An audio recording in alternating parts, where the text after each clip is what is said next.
6 মাসের মাথা বিবাহিতা নারীর প্রথম স্বপ্ন সাধনা যে 6 মাস বা 1 বছরের ভিতরে মরি বাসি আমার স্বামীতে বেড়ারে তার বাপ মার থেকে আলাদা করব। এটা হলো তার প্রথম মিশন। কথা বুঝেন? হ্যাঁ, হাইছেন না, তামাশা না, এটাই সত্যি, বাস্তব, তামাশা না। বাপ মার থেকে আলাদা করে দাও। এত বড় সংসার আমি পারি না, রান্না বান্না করতে পারি না। হ্যাঁ, মেয়ের বাপকে দিয়ে বলাইছে, বাবা ও তো সারা বছর স্কুলে পড়ছে, তো মাদ্রাসায় পড়ছে, বুঝেন তো, ও এত বড় সংসার সামলে দিতে পারে না।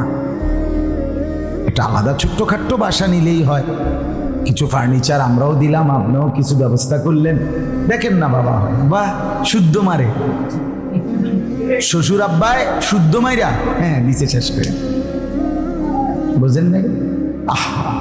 তুমি বোন, তোমার একটু সুখের জন্য স্বামী বেচারাকে তার বাপ মার থেকে আলাদা করে দিলা। এরপরে এই বাপ মা যদি একবার আফসুস করে আহাজারি করে ডাক দেয়, হায় সন্তান কি করলি, তাইলে তো এই সন্তান তুমি না সুখ নিলা, কিন্তু তুমি তো তোমার স্বামীকে নিজ হাতে জাহান্নামে ফেলে দিলে। মা বাবার এই আফসুস, মা বাবার এই কলিজা ছেঁড়ার ব্যথা, এই সন্তান জাহান্নামী হবে না? বলে তো তুমি কি করলে? তোমার স্বামীর কি উপকারটা করলে? তুমি তো নিজ হাতে স্বামীকে জাহান্নামে ঢুকাই।